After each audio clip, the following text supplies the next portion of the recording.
नमस्कार दोस्तों, मैं राकेश मेहरा जीके क्लासेस की तरफ से करंट जीके की सीरीज में आप सभी का हार्दिक स्वागत करता हूं।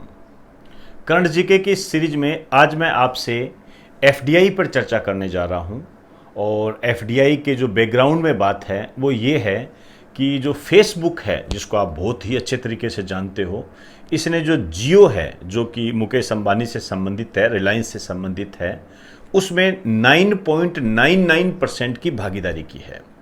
और भारत के टेक्नोलॉजी सेक्टर में, जो टेक्नोलॉजी सेक्टर है भारत का, उसमें ये सबसे बड़ा निवेश है। तो इस पर हम चर्चा करेंगे और किस तरीके से क्वेश्चन बन सकते हैं इसको हम जानने का प्रयास करेंगे। इससे रिलेटेड पहले भी कई क्वेश्चन आ चुके हैं। क्लियर? तो मैं साथ साथ आपको बताता जाऊंगा और जो इम्पोर्टेंट फैक्ट है उनको भली भांति ध्यान में रखें और बार बार रिपीट करते जाएं। हेडिंग डाल दीजिए, भारत के टेक्नोलॉजी सेक्टर में सबसे बड़ा प्रत्यक्ष विदेशी निवेश।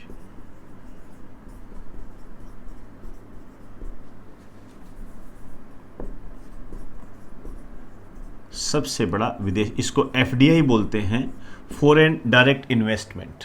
अभी बात करेंगे, ये जो टेक्नोलॉजी सेक्टर में सबसे बड़ा जो इन्वेस्ट हुआ है वो हुआ है फेसबुक और जियो के बीच में। जियो प्लेटफॉर्म्स कह सकते हो।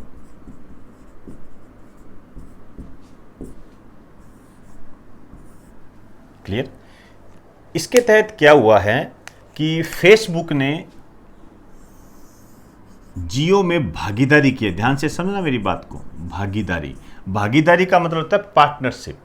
क्लियर? पार्टनरशिप की है। कितनी की है आप लिख दीजिए, पार्टनरशिप इतनी, ये पार्टनरशिप खरीदी है। कितनी पार्टनरशिप खरीदी है? 9.99%। ये ध्यान रखना, ये परसेंटेज ध्यान रखना। क्लियर?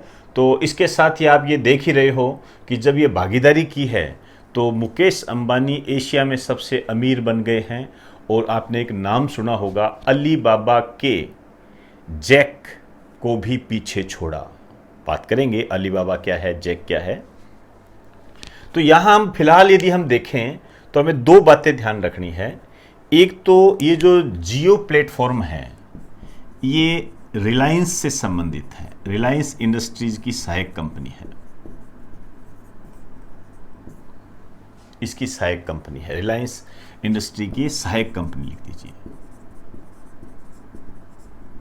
और इस कंपनी के जो चेयरमैन है या एमडी कह सकते हो, ये है मुकेश अंबानी।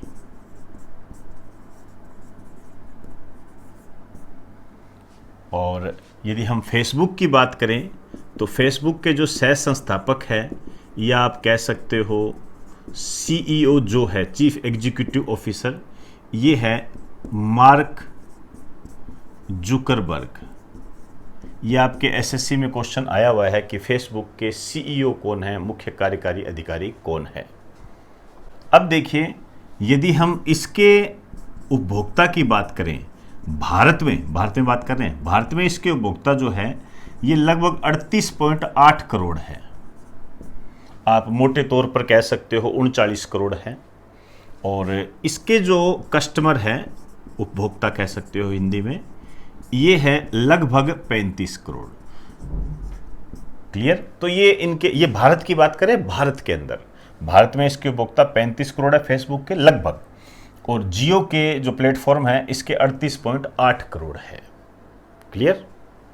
अब देखिए, अभी मैंने आपको एक बात कही थी कि मुकेश अंबानी ने अली बाबा के जैक मा को पीछे छोड़ा। तो ये तो देखो रैंकिंग होती है, ये बदलती रहती है। अभी फिलहाल आपने सिर्फ इतना ध्यान रखना है, एक छोटा सा नोट डाल के लिख दीजिए, अली बाबा के संस्थापक, फाउंडर ऑफ अली बाबा, ये है जैक मा। जैक मा है ये। क्लियर, ये ध्यान रखना। अब ये अलीबाबा क्या है, ये है चीन की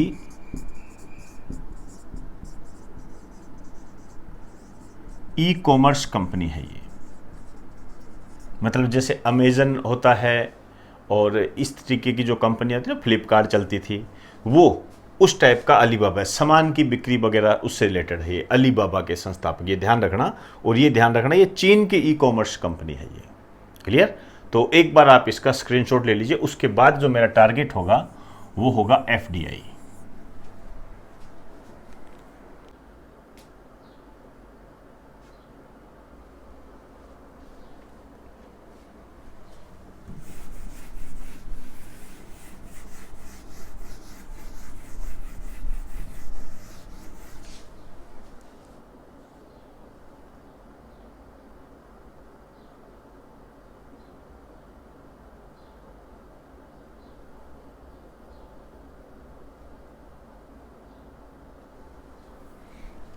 देखिए, एफडीआई को पढ़ने से पहले हमें थोड़ा सा इसका बैकग्राउंड देखना पड़ेगा।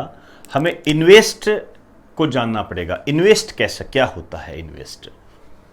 पेज के बीच में लिखिए निवेश, इन्वेस्टमेंट।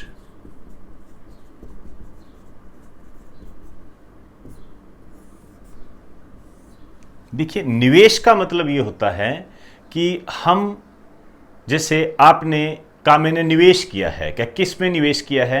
कि मैंने प्लॉट खरीदा है। क्लियर, तो ये आपका क्या हो गया? निवेश। मैंने शेयर खरीदे हैं, ये आपका क्या हो गया? निवेश। निवेश ये होता है कि हमारा उद्देश्य लाभ कमाना होता है। उद्देश्य लाभ कमाना होता है, लेकिन कोई जरूरी नहीं होता है कि हमें लाभ हो या हानि हो। ये बिजनेस है एक तरीके से। तो ये जो निवेश है ये दो प्रकार का होता है। एक होता है एफपीआई, इसको कहते हैं पोर्टफोलियो इन्वेस्टमेंट। पोर्टफोलियो इन्वेस्टमेंट, ध्यान रखें। और एक होता है एफडीआई, ये होता है फॉरेन डायरेक्ट इन्वेस्टमेंट।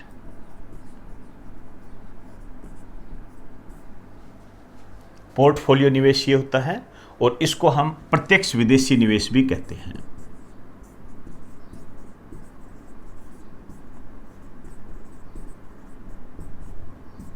अब देखिए, ये जो पोर्टफोलियो निवेश है, यह निवेश जो होता है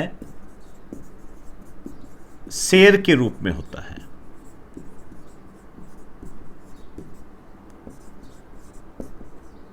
शेयर के रूप में होता है। अब देखिए, यदि आपने किसी कंपनी के शेयर खरीद लिए, कोई भी खरीद सकता है, मैं भी खरीद सकता हूं, आप भी खरीद सकते हो, शेयर खरीद लिए, शेयर मार्केट कर कभी बाद में चर्चा करेंगे। शेयर खरीद लिए तो आपने क्या कर दिया? उसमें निवेश कर दिया। तो ये क्या कहलाएगा? पोर्टफोलियो निवेश, इन्वेस्टमेंट कहलाएगा। अब देखिए, एफडीआई क्या होगा? प्रत्यक्ष विदेशी निवेश। जब आप डायरेक्ट इन्वेस्टमेंट करते हो, सीधा इन्वेस्टमेंट करते हो, शेयर नहीं खरीदते। जैसे अभी फेसबुक ने जियो में पार्टनरशिप की 9.99%। वहाँ ये बात नहीं लिखी हुई है कि फेसबुक ने जियो के इतने शेयर खरीदे। यदि ये बात होती कि फेसबुक ने जियो के इतने शेयर खरीदे तो ये वाला निवेश होता। क्लियर, यहां पर डायरेक्ट दिया है, इस कारण से वहां पर बात आई एफडीआई। तो एक बात लिख दीजिए, पहला, यह निवेश डायरेक्ट होता है, प्रत्यक्ष रूप से होता है यह निवेश, जैसे अभी फेसबुक ने जियो के साथ किया है। क्लियर।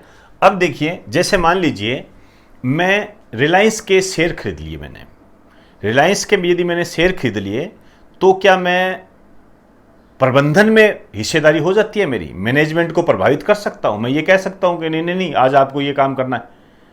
प्रबंधन में हिस्सेदारी नहीं होगी, उससे मेरा कोई लेना देना नहीं होगा। तो दूसरा लिख दीजिए, यह निवेश प्रबंधन को प्रभावित नहीं करता है।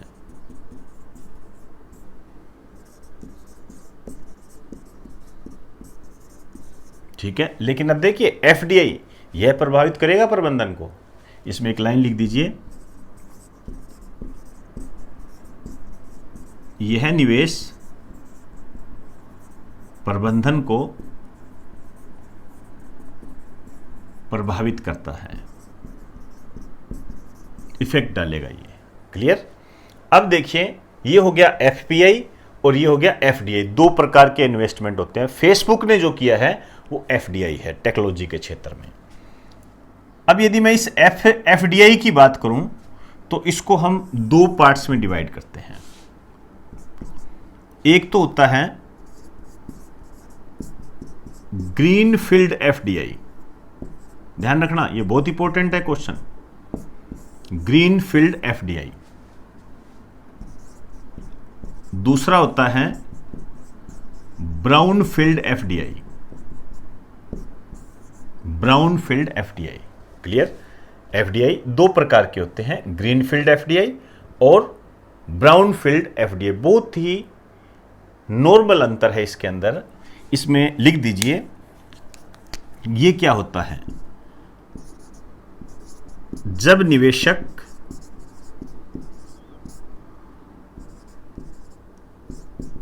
नई कंपनी को स्थापित करके निवेश करता है,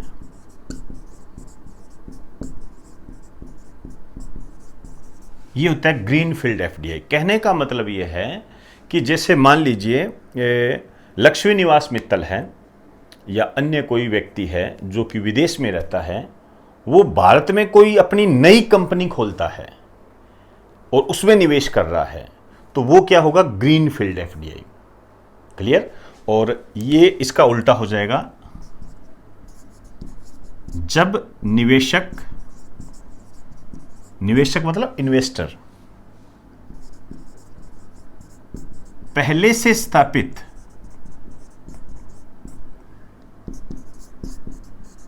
किसी कंपनी में निवेश करता है।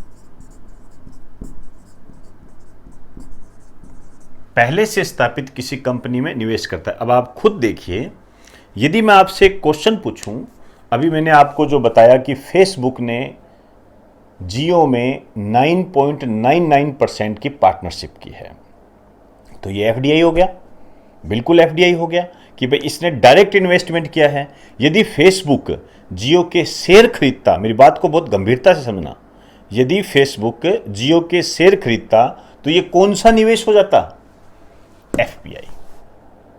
लेकिन फेसबुक ने शेयर नहीं खरीदे, डायरेक्ट इन्वेस्टमेंट किया है, पार्टनरशिप ली है उससे, तो ये डायरेक्ट एफडीआई हो गया। तो फेसबुक ने एफडीआई किया है। लेकिन अब हम कहें एफडीआई तो दो प्रकार के होते हैं, कौन सा एफडीआई, ग्रीन फील्ड किया है या ब्राउन फील्ड किया है? तो अब आप देखिए, खुद बताओ मुझे कि कौन सा एफडीआई किया है फेसबुक ने। फेसबुक ने ये देखो, जब निवेशक पहले से स्थापित, जियो पहले से ही स्थापित थी। क्लियर। फेसबुक ने आकर जियो खोली नहीं है। यदि फेसबुक आकर यहां जियो खोलता, अपनी जियो कंपनी नाम से फेसबुक खोलता, तो फिर कौन सा निवेश हो जाता, ग्रीन फील्ड एफडीआई। लेकिन फेसबुक पहले से स्थापित है, मुकेश अंबानी की है, रिलायंस की है, तो ये ब्राउन फील्ड एफडीआई होगा। ध्यान रखना, ये अपने आप में महत्वपूर्ण है और ये बहुत कोविड-19 के तहत दरमियान ये एक बहुत बड़ी न्यूज़ है जो अलग से आपको दिखाई देगी। और भारत के टेक्नोलॉजी के क्षेत्र में एक बहुत बड़ा इन्वेस्टमेंट है ये। इस कारण से ब्राउन फील्ड एफडीआई किया है फेसबुक ने, ये ध्यान रखें आप। क्लियर। तो एक बार आप इसका स्क्रीनशॉट ले लीजिए।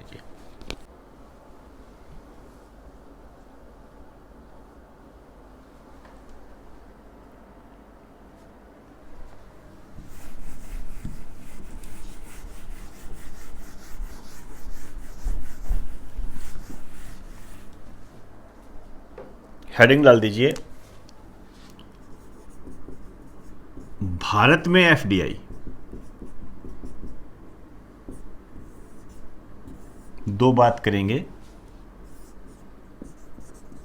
संबंधित क्षेत्र,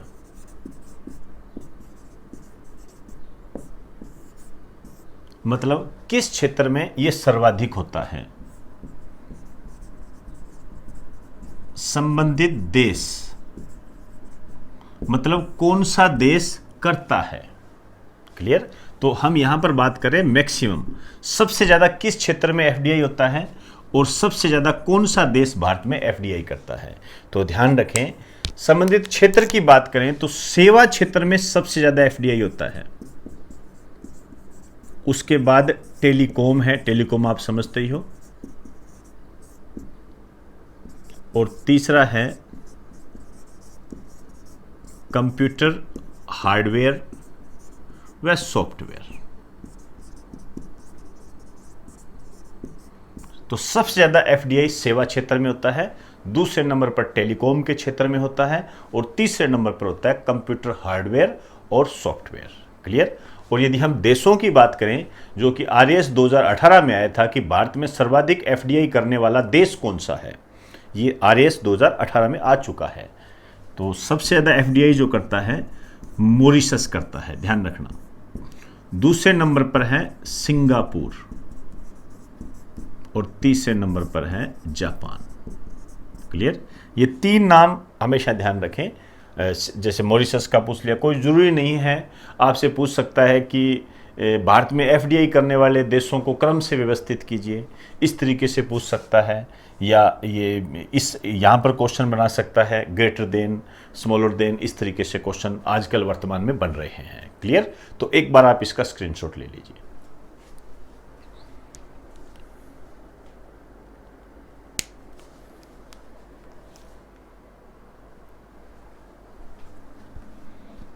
तो दोस्तों, आज हमने एफडीआई को जाना, जिसके बैकग्राउंड में फेसबुक और जियो से संबंधित एक समझौता कह दीजिए या एफडीआई है, जिसमें फेसबुक ने कितनी भागीदारी की है वो मैंने आपको बता दिया।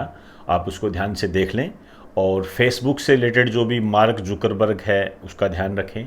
इसके अलावा जो अलीबाबा का नाम अभी अखबार में ज़्यादा चल रहा था कि अलीबाबा को पछाड़ दिया, तो ये होता क्या है, एग्जामिनर पूछ लेता है कि अलीबाबा है क्या, तो आपसे ऑप्शन में दे देगा चीन की ई कॉमर्स कंपनी, भारत की ई कॉमर्स कंपनी, इस तरीके से क्वेश्चन बना के ये दे देता है।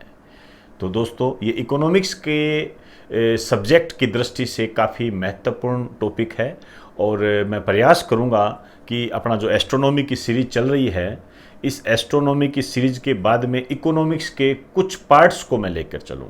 सारा तो देखो कराना पॉसिबल नहीं होता है, लेकिन कुछ नए पार्ट्स जो है, नए क्वेश्चन जो है, जो मैं देख रहा हूँ, काफ़ी डीपली आपको कराने का प्रयास कर रहा हूँ। लेकिन डीपली का मतलब ये नहीं है कि जो आया उठा दिया वही कर दिया, ऐसा नहीं।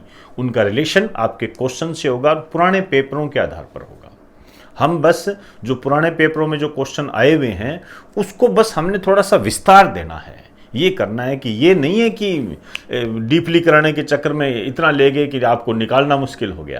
खैर दोस्तों, उसकी आप बिल्कुल टेंशन मत रखिए, आपका पूरा विश्वास कीजिए आप, और इसी विश्वास के तहत ही हम बने हैं और इसी विश्वास के तहत ही आप बने हुए हो।